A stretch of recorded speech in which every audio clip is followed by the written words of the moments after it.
بسم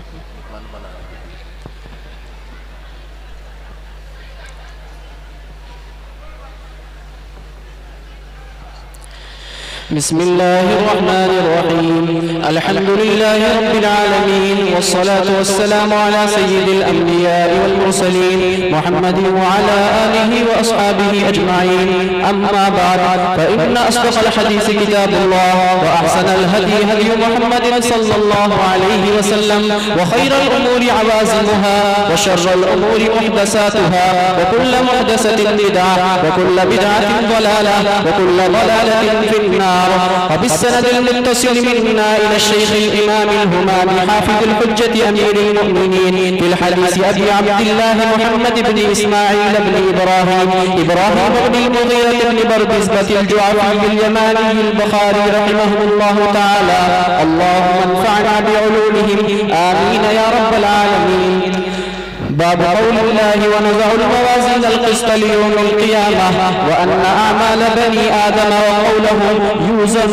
وقال مجاهد: القسطاس العدل بالرومية، ويقال القسط مصدر المقسط وهو العادل، وأما القاسط فهو الجائر. وبه قال حدثنا أحمد بن أشكاب قال حدثنا محمد بن فضيل عن عمارة بن قعقاع عن أبي زرارة عن أبي هريرة رضي الله تعالى عنه قال النبي صلى الله عليه وسلم: كلمتان حبيبتان إلى الرحمن خفيفتان على اللسان ثقيلتان في الميزان، سبحان الله وبحمده سبحان الله العظيم.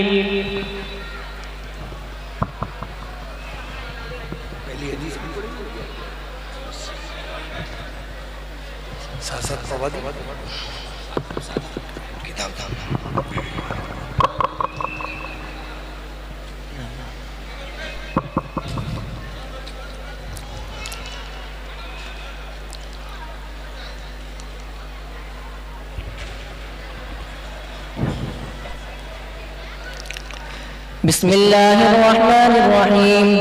الحمد لله رب العالمين، والصلاة والسلام على سيد الأنبياء والمرسلين وعلى آله وصحبه أجمعين. أما بعد، فإن أصدق الحديث كتاب الله، وأحسن الهدي هدي محمد صلى الله عليه وسلم، وخير الأمور عوازمها، وشر الأمور محدثاتها، وكل محدثة بدعة، وكل بدعة ضلالة، وكل ضلالة في النار.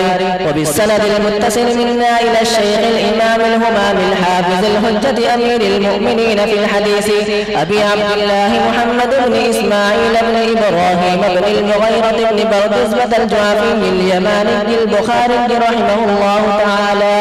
اللهم انفعنا وارفعنا بعلومهم وعلومكم أجمعين آمين يا رب العالمين. بسم الله الرحمن الرحيم. باب كيف كان بدء الوحي إلى رسول الله صلى الله عليه وسلم، وقول الله عز وجل: إنا أوحينا إليك كما أوحينا إلى نوح والنبيين من بعده.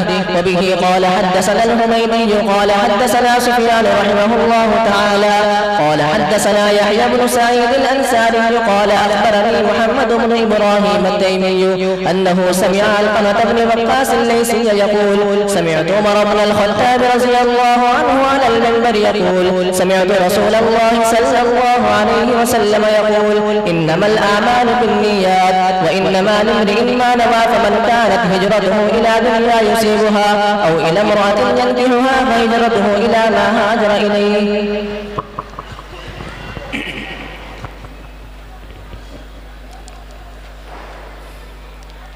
أعوذ بالله من الشيطان الرجيم.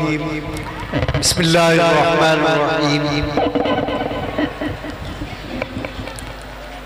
الحمد لله رب العالمين، والصلاة والسلام على سيد المرسلين وعلى آله وأزواجه وأصحابه أجمعين. أما بعد، فقد قال الله تعالى في كتاب الحكيم: وكذلك أوحينا إليك روحا من أمرنا ما كنت تدري ما الكتاب والإيمان ولكن جعلناه نورا نهدي به من نشاء من عبادنا إنك لتهدي إلى صراط مستقيم. رب اشرح لي صدري ويسر لي أمري واحلل عقدة من لساني يفقهوا قولي. شہنشین پر جلوہ افروز حضرات علماء کرام، طلباء عزیز اور قریب و بعید سے تشریف لائے حضرات محترمین، جیسا کہ آپ کو معلوم ہے یہ کوئی عام جلسہ یا عام اجتماع نہیں، بلکہ یہ بخاری شریف کے درس کا اجتماع ہے۔ چنانچہ اسی حوالے سے چند باتیں میں عرض کرنی ہیں، لیکن اس سے پہلے بطور تمہید کچھ باتیں میں عرض کروں گا کہ ذات حق جل مجدہ نے اس دنیا کا نظام جو ہے وہ اسباب کے تابع کیا ہے۔ یہاں کوئی بھی عمل، کوئی بھی فعل، کوئی بھی قول، کوئی بھی حرکت وہ بغیر سبب کے واقع نہیں ہو سکتی، ہر چیز سبب سے بنی ہوئی ہے۔ میں یہاں پر اس علاقے میں، بلکہ اس کی کہا جائے تو زیادہ صحیح ہے کہ اس صوبے میں پہلی مرتبہ حاضر ہوا، اور میری اس حاضری کا سبب برادر محترم جناب حضرت مولانا نقیب الامین برقی صاحب مدظ اللہ ناظم مرکز العلوم سونگڑا، اور یہاں اس ادارے کے تمام اساتذہ کرام کی محبتیں اور آپ حضرات کا خلوص، یہ سارے اسباب بنے کہ یہاں میری حاضری ہوئی۔ اللہ تعالیٰ آپ کو دارین میں جزائے خیر عطا فرمائے اور ہمارے اس مل بیٹھنے کو قبول بھی فرمائے۔ ابھی آپ کے سامنے دو حدیثیں پڑھی گئی، ایک بخاری کی اولین حدیث ہے اور ایک آخری حدیث ہے۔ یہاں پر حضرات اساتذہ کرام بھی جمع ہیں، طلباء عزیز بھی ہیں اور عامت الناس بھی ہیں۔ جیسا کہ میں نے عرض کیا کہ ہر ایک کا کوئی نہ کوئی مقصد ضرور ہوتا ہے، بے مقصد کوئی کام نہیں ہوا کرتا۔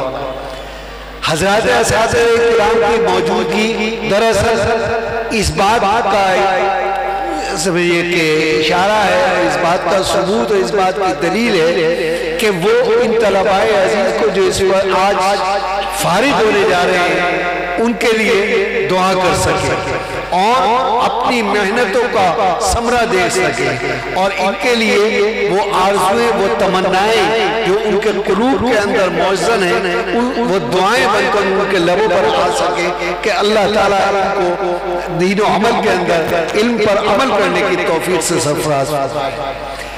طلباء عزیز جمع ہیں اس لیے کہ آج وہ عرفاً طالب علمی کے دور سے نکل کر وہ ایک ذمہ دار عالم کی حیثیت سے متعارف ہو رہے ہیں، میدان عمل کی طرف وہ گامزن ہے۔ ظاہر ہے کہ یہ موقع ان کے لیے ایک تاریخی موقع ہے۔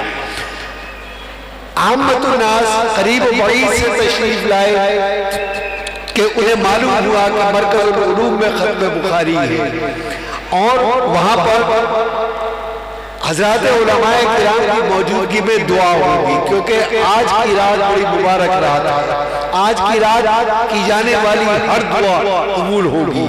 تو ایک تو رات کی برکتیں ہیں، دوسرے یہ کہ آپ یہ جو آرزویں اور یہ تمنائیں اور یہ یقین لے کر یہاں آئے ہیں کہ ہم جو دعائیں مانگیں گے انشاءاللہ قبول ہوں گی، وہ بے سبب یقین آپ کا یقین نہیں ہے، بلکہ اس سبب کو اور اس یقین کو دلیل فراہم کی ہے حضرت امام بخاری رحمہ اللہ نے۔ فرماتے ہیں کہ جعلتہ بینی و بین اللہ حجتاً، کہ میں نے اپنی اس کتاب کو، اس تعلیم کو اپنے اور اپنے اللہ کے درمیان حجت بنا دیا ہے۔ حجت بنانے کے معنی یہ ہے کہ معاملہ ختم، معاملہ طے، مقدمہ ختم اور ہر چیز طے ہو گئی ہے، فائل بند۔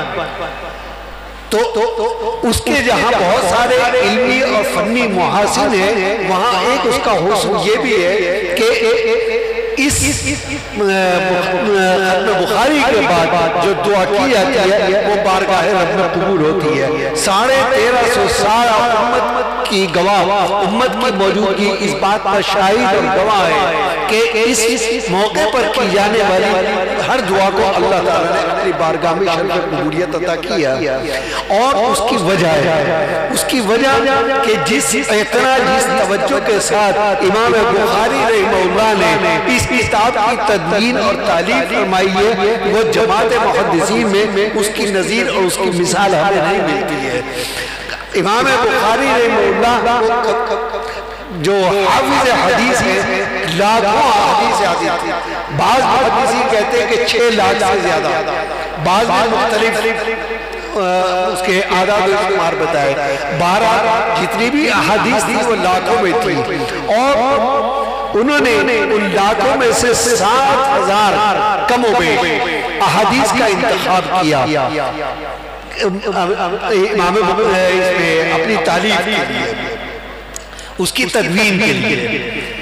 ظاہر ہے کہ اگر اس میں سے مقررات کو نکال دیا جائے تو 4,500 احادیث پھر بھی بچتی ہیں، اور تعامل یہ تھا کہ جب کوئی حدیث ملتی تھی تو پہلے اس پر غور و خوض کرتے تھے، اپنی بنائی ہوئے شرائط پر اور اپنی کسوٹی پر اس کو جانچتے تھے، اس کو پرکھتے تھے، اور جب کسی درجے میں اطمینان ہو جاتا تھا تو اٹھ کر غسل فرماتے تھے، غسل کرنے کے بعد 2 رکعت نفل ادا کرتے تھے، اور پھر اللہ تعالیٰ سے دعا کرتے تھے کہ شرح صدر عطا فرمائے۔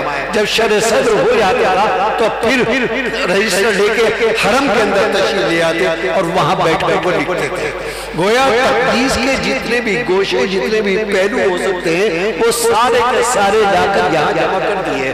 اول تو تقدیس کا سب سے اہم اور سب سے اہمیت کا حامل پہلو یہ ہے کہ یہ کلام رسول اللہ صلی اللہ علیہ وسلم ہے۔ ظاہر ہے کہ اس کے ہر لفظ میں، ہر حرف میں، ہر گوشے میں، ہر نقطے میں تقدیسی تقدیس ہے، تقدیسی تقدیسی۔ پھر اس کو مدمدم کرنے والی ذات حضرت امام بخاری رحمہ اللہ کی ہے، جو امیر المؤمنین فی الحدیث ہے، اور اس کے بعد یہ تعامل کہ غسل کرنا، تو گویا اس کا مطلب یہ ہوا کہ 7,000 مرتبہ تو غسل کیا گیا، 14,000 رکعتیں ادا کی گئی، اور 7,000 مرتبہ دعائیں مانگی گئی، اور 7,000 مرتبہ جا کر امام حرم میں اس کی تدوین اور اس کا اندراج کیا گیا۔ ظاہر ہے کہ اگر یہ کتاب حجت نہیں ہوگی تو پھر کون سی کتاب حجت ہوگی؟ اسی لیے اللہ کی طرف سے یہ انعام خداوندی ہے کہ جب اس کے بعد کوئی دعا مانگی جاتی ہے تو یہ امام بخاری کا قول ہے کہ اس وقت کی مانگی جانے والی ہر دعا انشاءاللہ بارگاہ رب سے قبولیت اور سرفرازی حاصل کرے گا۔ تو یہ ہے امام بخاری کا۔ جہاں تک محدثین کا تعلق ہے، ابتدائی دور سے تدوین حدیث کے حوالے سے محدثین کا تعلق ہمیں 2 طبقات سے رہا ہے۔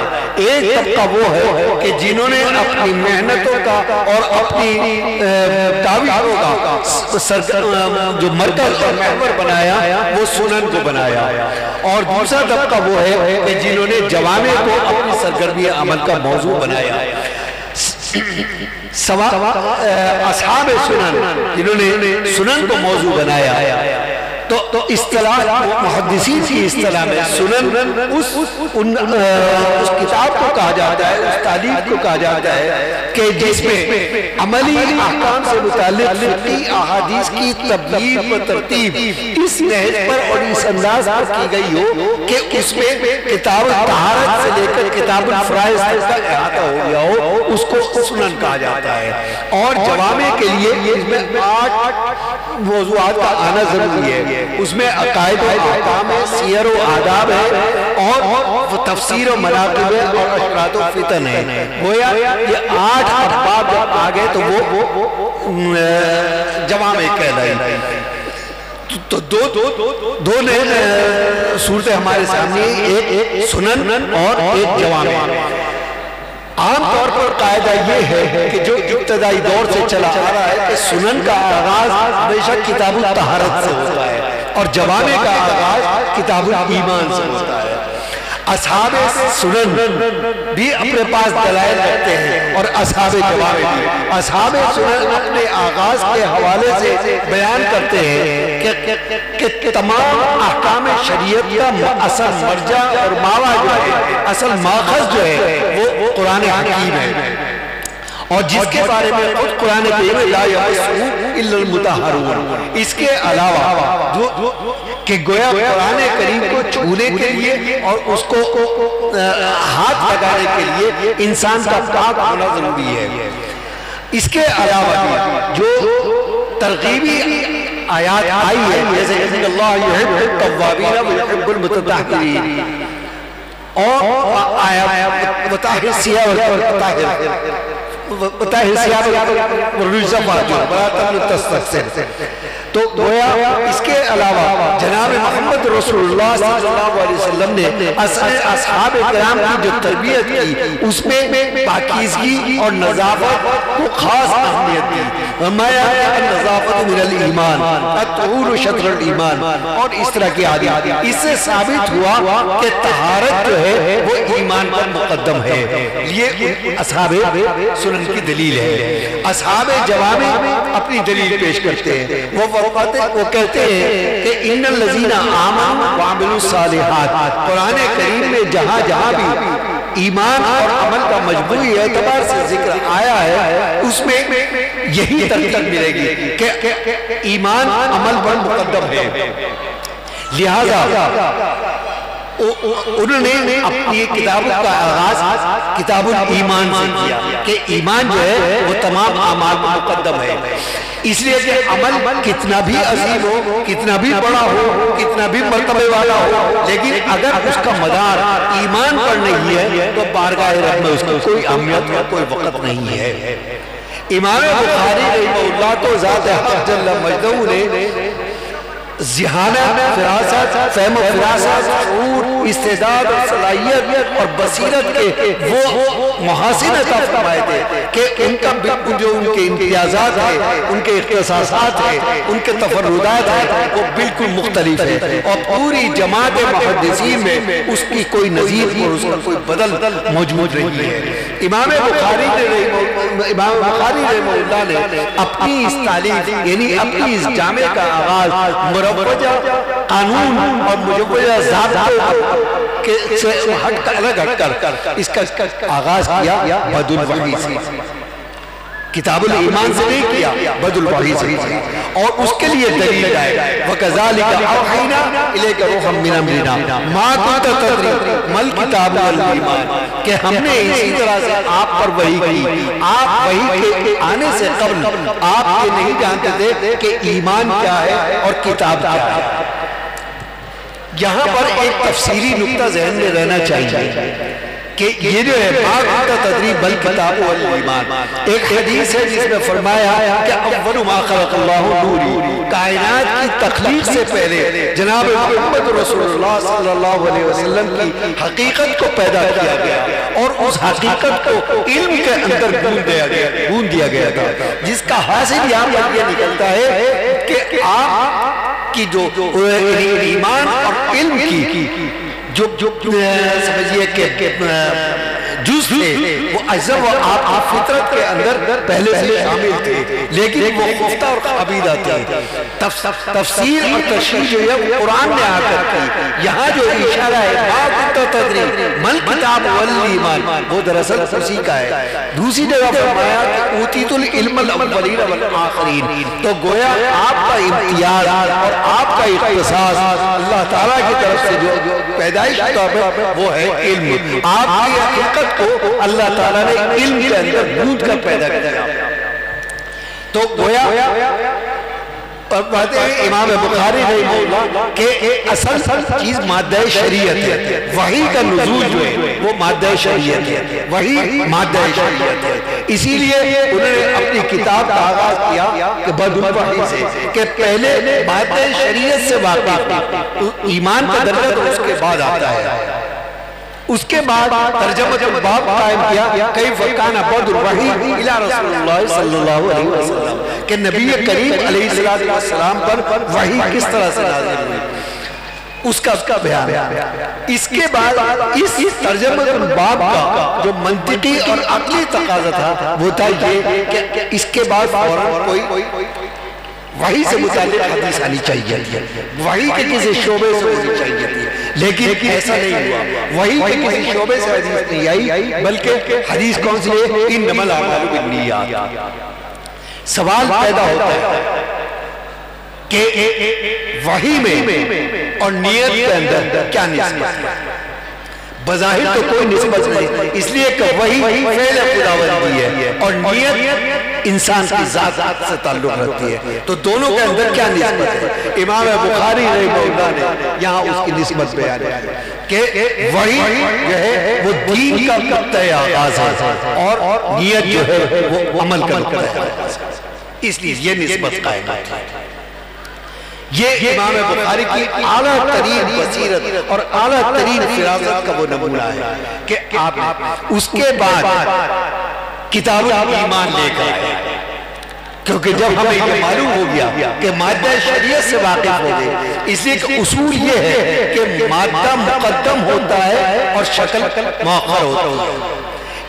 یہی مادہ شریعت ہے جو کتاب الایمان میں بھی آ رہا ہے, یہی مادہ شریعت ہے جو کتاب الصلاۃ میں بھی آ رہا ہے, کتاب الزکوٰۃ میں بھی آ رہا ہے, دوسری ابواب کے اندر بھی یہی مادہ شریعت ہے, لیکن شکلیں بدل کے آ رہا ہے. یہ ایسا ہے, اس کو آپ ایک مثال سے ایسے سمجھ لیے کہ جیسے بڑھئی لکڑی کے مادے سے میز بھی بنا رہا ہے, بیڈ بھی بنا رہا ہے, الماریاں بھی بنا رہا ہے, صوفہ بھی بنا رہا ہے, لیکن آپ صوفے کا کام الماری سے نہیں لے سکتے, الماری کا کام میز سے نہیں لے سکتے, میز کا کام بیڈ سے نہیں لے سکتے. جب نام بدلا, کام بدلا, حکم بدل گیا. اسی طرح سے مادہ شریعت تبدیل ہو کے آ رہا ہے, اور جب یہ تبدیل ہو گیا تو نام بھی بدل گیا, احکام بھی بدل گئے. اور تو اب اس کے بعد جب ہم مادہ شریعت سے واقف ہو گئے تو اب ہمارے اوپر ضروری ہے کہ ہم ایمان کے بارے میں جانیں. تو چنانچہ کتاب الایمان اب لے کر آئے کہ ایمان کیا ہے. ایمان کے دو حصے ہیں, ایک ہے اقرار باللسان, یعنی زبان سے اقرار کر لینا, جان لینا اور اس کا اقرار کر لینا, اور ایک ہے تصدیق بالقلب. گویا اقرار باللسان اس بات کا اعلان ہے کہ